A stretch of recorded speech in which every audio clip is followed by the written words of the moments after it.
to Professor SNAB, where we aim to make A-level biology as simple as a cell. So today we are looking at the second core practical in this topic called the investigation of vitamin C content in food and drink. So an introduction into the practical. Vitamin C is found in green vegetables, potatoes, and citrus fruits. So some examples of citrus fruits would be oranges, lime, lemon, grapefruit, and so on. The chemical name for vitamin C is ascorbic acid. It is a good reducing agent and therefore it is easily oxidized. And methods for the detection of vitamin C involve titrating it against a solution of an oxidizing agent called DCPIP.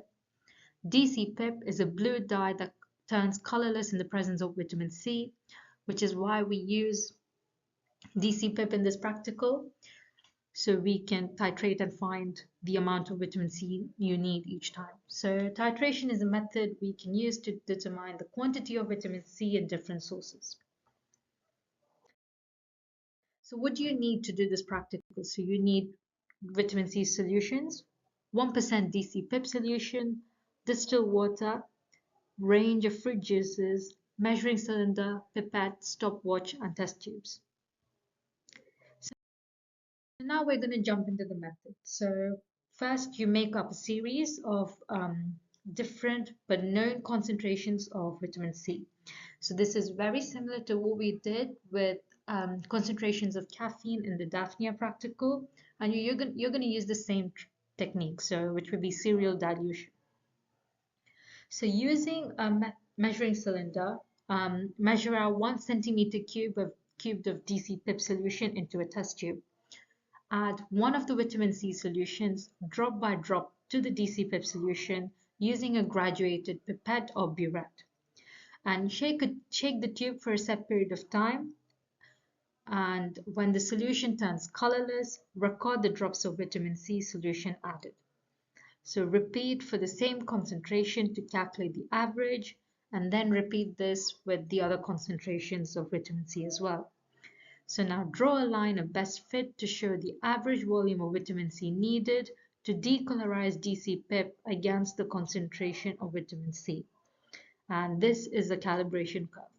So once you plot this calibration curve, what you can then do is you're going to do the titration for the different juices.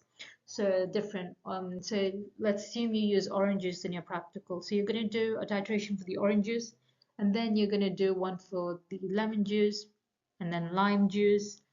And in fact, you don't need to use different citrus fruits. You can literally use orange juices from different companies even. And then you're going to then calculate how much of different juices you need to decolorize DCPIP, and then you're going to plot it against a calibration curve to find out where each value lies.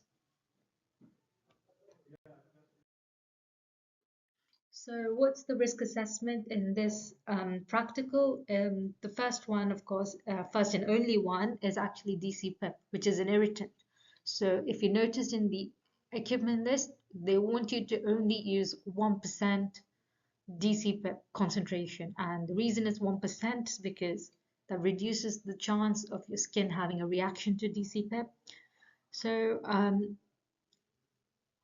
avoid contact with the skin. Keep your skin safe.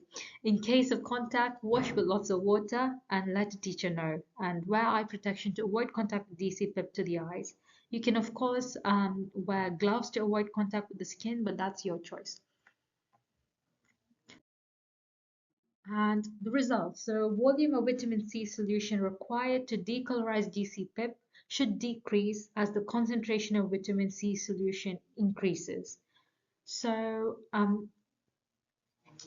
what you are going to see on the calibration curve is that there's going to be a gradual decline. So that is the kind of graph that you're looking for. And the results of the experiment can be plotted on a graph of volume of vitamin C needed to decolorize DCPIP against the concentration of vitamin C. So that is all from Professor Snap today. Hope this video has been useful. If you have any questions or if you need further clarification, then let me know in the comments below. Or if you have any queries about any other part of this topic, then let me know in the comments as well. And don't forget to like, share, and subscribe. Thank you.